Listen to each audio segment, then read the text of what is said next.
आखिरी सफर तक जो है, आखिरी कदम तक हम बहुजन समाज पार्टी के पक्ष में चलेंगे।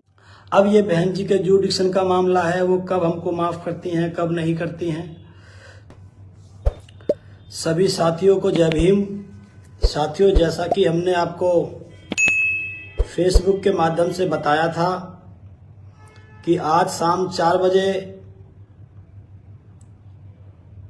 लाइव रहेंगे, तो उसी समय को ध्यान रखते हुए आज हम आपके बीच में लाइव हैं। आज एक इम्पोर्टेंट विषय पे आपके बीच में हम लाइव आए हैं। साथी लोग भ्रम फैला रहे हैं, मेरे पास भी उसका मैसेज आया है कि जयप्रकाश पार्टी बनाने जा रहा है। मैं आपके बीच में जगह जगह बोल करके आया हूं कि हमारा पार्टी बहुजन समाज पार्टी रहेगी, हमारी नेता माननीय बहन जी रहेंगी। मैं तो केवल ये है कि भाई हम बाहर से कितना कर सकते हैं उतना करने का हमारा प्रयास है। जो लोग भ्रम फैला रहे हैं, मैं तो जगह जगह जाकर के कैडर कैंप के 10 मिनट के अपने कैडर कैंप के माध्यम से बता करके आया हूं, और यहाँ पर जब साथी पहुंचेंगे तो बाकी लोगों को उनको भी बताया जाएगा कि हम आखिरी सफर तक जो है, आखिरी कदम तक हम बहुजन समाज पार्टी के पक्ष में चलेंगे। तो बहुत से मुझसे साथी कहते हैं कि जयप्रकाश को आकाश आनंद भाई की तरह माफी मांग लेनी चाहिए। तो बहुत से मुझसे साथी कहते हैं कि जयप्रकाश को आकाश आनंद भाई की तरह माफी मांग लेनी चाहिए। अगर वो आकाश आनंद जी को माफ कर सकती हैं तो वो जयप्रकाश को भी माफ कर सकती हैं। लेकिन मैं उन साथियों को बताना चाहता हूं कि ये उसी प्रकार से हो जाएगा जैसे बहुत से हमारे साथी कहते हैं कि हम बहन जी से मिलना चाहते हैं, लेकिन वो इस तरह से बहन जी की इंसल्ट होती है। अगर हम देखा जाए तो अगर मैंने ये पोस्ट डाल दी कि मैं माफीनामा चाहता हूँ, तो इसमें सब कहीं ना कहीं अगर परिस्थितियाँ ऐसी बनती हैं कि भाई बहन जी हमको नहीं ले पाती हैं, तो इसमें बहन जी की बेइज्जती हो जाएगी कि भाई देखो समाज में जयप्रकाश को बहन जी नहीं ले रही हैं। तो बहन जी का ऊपर हम जो अपने कर्म पर ध्यान देते हैं, ये मामला जो है बहन जी के ऊपर छोड़ देते हैं। और बहुत से बहुजन समाज पार्टी के हमारे बहुत से सीनियर नेता, हमारे आदर्श, हमारे बहुत से लोग जो हैं वो लगे हुए हैं वो बहन जी से बातचीत करने में कि भाई वो जयप्रकाश को भी मौका दिया जाए। तो वहाँ पर बहन जी का ये जुडिक्शन है, उनको बहन जी के ऊपर छोड़ दिया जाए। हम क्या बेहतर कर सकते हैं, हमें उस पर ध्यान देना चाहिए। तो जो साथी भ्रम फैला रहे हैं कि जयप्रकाश पार्टी बनाने जा रहा है, वो आज से नहीं, वो लगभग 6 महीने पहले से ही भ्रम फैला रहे हैं। वो भ्रम धीरे धीरे टूटता जा रहा है। जैसे कि मैंने एक पोस्ट भी डाली थी कि जब मुझको पार्टी से बाहर निकाला गया था तो बहुत से साथी कहते थे कि जयप्रकाश जो है दूसरी पार्टी में चला जाएगा। आज 7 साल पूरे कंप्लीट हो चुके हैं, मैं किसी पार्टी में नहीं गया। आज कोई पूरे देश में ये नहीं कहता कि जयप्रकाश दूसरी पार्टी में चला जाएगा। जब वो बात खत्म हो गई तो लोगों ने जयप्रकाश को बदनाम करने के लिए ये कहना शुरू कर दिया है कि जयप्रकाश अब अपनी पार्टी बनाएगा। तो सम्मानित साथियों, ये बात भी कुछ दिन के बाद खत्म हो जाएगी। हम जितनी भी हमारी मीटिंग्स होंगी उसमें हमको इस बात का ध्यान रखा जाएगा। जो साथी बोलेंगे कि भाई हमारी पार्टी जो है बीएसपी रहेगी और जो है चुनाव चिन्हाती रहेगा, बहन जी नेता रहेंगी। बहुत से साथी कह सकते हैं कि जब आपका इतना सब कुछ है, आप इतना बोल रहे हैं, तो आपने हाथी का चुनाव चिन्ह वो अपने होर्डिंग्स पोस्टर में क्यों नहीं लगाया, अपने पंपलेट में क्यों नहीं लगाया, बहन जी का फोटो क्यों नहीं लगाया। तो उसके लिए साथियों को मैं बताना चाहता हूं कि अगर हम उसको लगा देते तो जिस प्रकार से आज मैसेज वायरल हुआ है कि जयप्रकाश को प्रोग्राम को फेल किया जाए, इसको से ये उसमें बहन जी का फोटो होता और साथ ही और हमारा चुनाव चिन्ह होता, तो ये पुलिस के द्वारा इस प्रोग्राम को रुकवा देते। ये इसको कहीं पर हो सकता है हमारे जो होर्डिंग्स लगने वाले हैं आजकल में, उन सबको वो बहन जी का फोटो और चुनाव चिन्ह होने की वजह से हमारे ऊपर FIR कर दी जाती और उनको रोक दिया जाता, उनको सबको उतार दिया जाता, प्रोग्राम को जो है डिस्टर्ब कर दिया जाता। तो इस चीज़ का ध्यान में रखते हुए हमारी सभी साथियों से जो है बातचीत हुई, तो उन्होंने ये तय किया कि हमारी पार्टी तो बीएसपी रहेगी, लेकिन हमें उन सब चीज़ों का ध्यान रखना है कि जिसकी वजह से इस कार्यक्रम में कोई डिस्टर्बेंस ना हो जाए।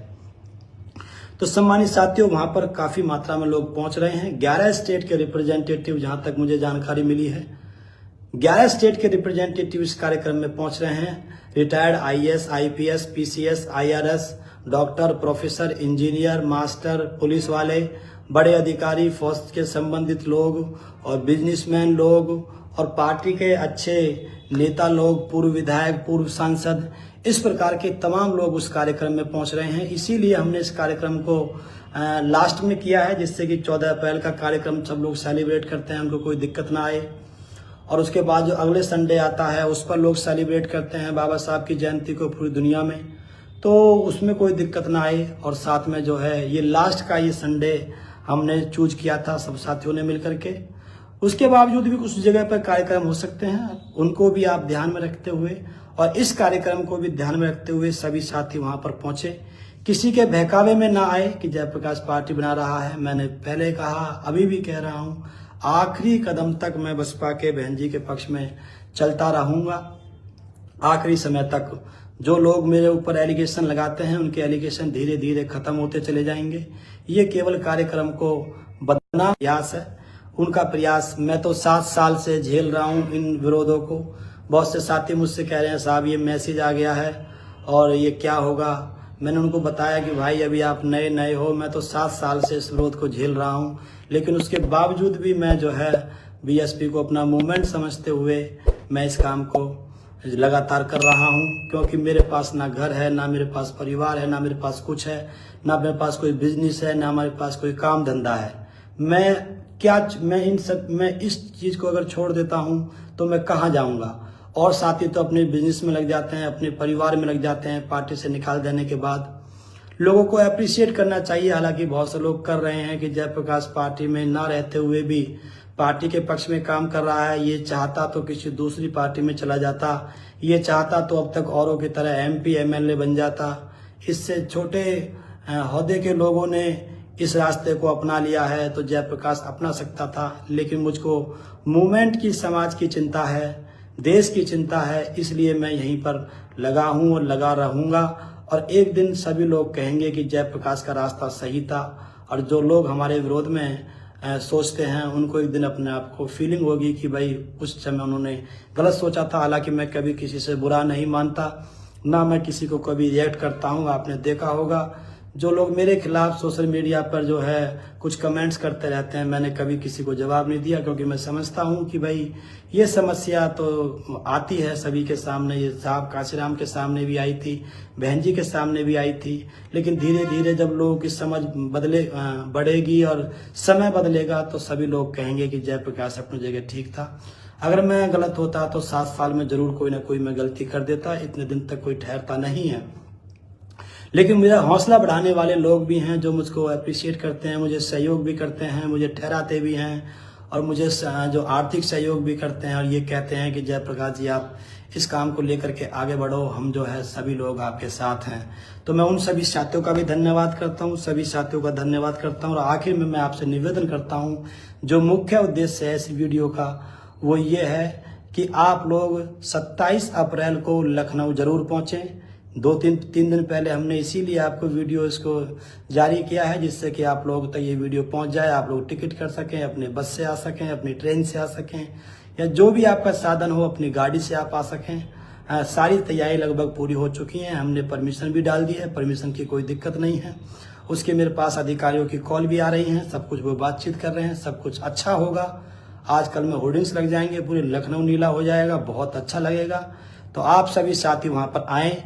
बहुत से लोग अपनी फैमिली के साथ आ रहे हैं, जो मुझे जानकारी मिली है वो अपनी फैमिली के साथ आ रहे हैं, क्योंकि उन्होंने कहा है कि सर हम जो है जयप्रकाश भाई हम वहां पर आपका कार्यक्रम भी अटेंड करेंगे और उसके बाद में जो बहन जी ने जो स्मारक बनाए हैं, सरकार में जो स्मारक बने हैं लखनऊ को भी हम लोग घूमेंगे, उसको भी हम लोग एंजॉय करेंगे। तो बहुत से लोग अपनी फैमिली के साथ आ रहे हैं एंजॉय करने के लिए। और ये हमारा स्थान है यहाँ पर लखनऊ को जो बहन जी ने तैयार किया उसको देखने के लिए आ रहे हैं। लोग अपनी गाड़ियों से भी आ रहे हैं, बहुत अच्छा खुशी का माहौल रहेगा। आप मेरे चेहरे से भी देख सकते हैं मैं बिल्कुल खुश हूं, क्योंकि चारों तरफ से रेस्पॉन्स बहुत अच्छा है। मैं अपनी ड्यूटी निभा रहा हूं और उसके बाद जो, क्योंकि बुद्ध ने भी कहा है कि जैसा कर्म करेगा वैसा फल मिलेगा, अच्छा करेगा तो अच्छा फल मिलेगा, अब बुरा करेगा तो बुरा फल मिलेगा। इसलिए मेरे चेहरे पे खुशी है, मैं कर्म पे ध्यान देता हूं और बाकी फल तो जो है ये समाज तय करेगा। आप सभी साथियों से मैं फिर से आखिर में निवेदन करते हुए कि आप लोग 27 अप्रैल को केसर बाग के जो आपका गांधी ऑडिटोरियम है, शहीद स्मारक पार्क के सामने नज़दीक कचहरी, जो है आप वहां पर पहुंचे। आप सभी का स्वागत करने के लिए हमारी टीम वहां पर तैयार रहेगी। लोग आने शुरू हो गए हैं, आयोजक साथी काफी मात्रा में पहुंचने शुरू हो गए हैं यहाँ पर। वो सभी साथी आपको इंट्रोड्यूस करेंगे। जो साथी अपना सोशल मीडिया पे अपना चैनल चलाते हैं वो भी साथी आए, उनका भी हम ध्यान रखेंगे हर तरीके से। वो हमारी बात को समझ सकते हैं। घबराने की जरूरत नहीं है। समाज ने हमको पैसा दिया है, सहयोग दिया है, अच्छा सहयोग दिया है, और उस सारे पैसे को हम लोग जो है आपके ऊपर इस कार्यक्रम को सफल बनाने के लिए सहयोग करेंगे। कोई घबराने की जरूरत नहीं है। सब तरह की व्यवस्था रहेगी, खाने की, ठहरने की, हर तरीके से आपकी व्यवस्था है। आप आइए, आप सभी का हम स्वागत करने के लिए हम दरवाजे पे खड़े हुए मिलेंगे। छोटी मोटी बातों में किसी को अगर मुझसे कोई गुस्सा आया हो, किसी बात को लेकर के मुझसे किसी को कोई नाराजगी हो, उसके लिए मैं सॉरी बोलता हूँ। और जो है मैं आपसे फिर से निवेदन करता हूं कि आप लोग आएं, इस कार्यक्रम को सफल बनाएं, और इस वीडियो को सुनने के बाद आप लोग ज़्यादा से ज़्यादा लोगों तक शेयर करें, जिससे कि ये बात ज़्यादा से ज़्यादा लोगों तक पहुंचे। आप सभी साथियों का बहुत बहुत धन्यवाद। आखिर में एक बात और कहते हुए समाप्त करता हूं। एक बात मेरी छूट गई है कि चिंता में तो बहुत लोग हैं, लेकिन चिंता का जो समस्या है उसके बहुत लोग चिंता कर रहे हैं, लेकिन चिंता से समाधान नहीं निकलता है, चिंतन से समाधान निकलता है। जो हम लोग जगह जगह जो लोग जो बैठे हुए हैं, वो अगर जो सोच रहे हैं अपने अपने घर पे बैठ करके, वो एक जगह बैठ करके आकर के इस बात पर अपने अपने विचार रखें। उसको चिंतन कहते हैं, उसको एनालिसिस कहते हैं। ये रिसर्च का प्रोसेस होता है। आप पहले सिलेक्शन ऑफ द प्रॉब्लम करते हैं, उसके बाद में आप हाइपोथेसिस करते हैं, उसके बाद आप डाटा कलेक्ट करते हैं, उसके बाद आप एनालिसिस करते हैं, उसके बाद में निष्कर्ष निकालते हैं, कंक्लूजन करते हैं। ये प्रोसेस है जिसको मैं अडॉप्ट कर रहा हूँ। तो बहुत से साथी इसमें काफ़ी मात्रा में रिसर्च स्कॉलर भी रहेंगे और पीएचडी होल्डर भी रहेंगे। तो तमाम साथी इसमें रहेंगे। आप सभी साथी पहुँचें, घबराए नहीं। जब हमारे साहब कांसीराम जी उन विषम परिस्थितियों में से खींच करके इस मूवमेंट को यहाँ तक लेकर के आए, जब तो कोई संसाधन भी नहीं थे और इतनी संपन्नता भी नहीं थी। अब तो ये पीढ़ी बहुत संपन्न पीढ़ी है। ये अब तक की सबसे संपन्न पीढ़ी है। यह पीढ़ी ना तो बाबा साहब को मिली, ना साहब कांसीराम को मिली।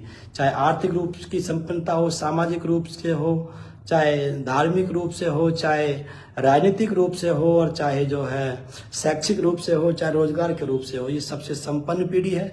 इस पीढ़ी का हम सदुपयोग करेंगे और बाबा साहब के, साहब कांसीराम के, फूले के, साहू के और जितने भी हमारे महापुरुष हैं, उन सब के सपने को पूरा करने के लिए हम इस पीढ़ी का सदुपयोग करेंगे। और हमने कमिटमेंट किया है कि हम साहब कांसीराम की असली सपूत औलाद उस दिन कहलाएंगे अगर साहब कांसीराम ने सीएम दिया है तो हम पीएम बना के देंगे। हमारा टारगेट है कि हम 2034 तक इस देश का पीएम बनाएंगे। कैसे ये पीएम बनेगा, ये बातें भी हम आपको यहाँ पर बताएंगे, और कोई बड़ी बात नहीं है। आप सभी साथियों का बहुत बहुत धन्यवाद। आप सभी से फिर से निवेदन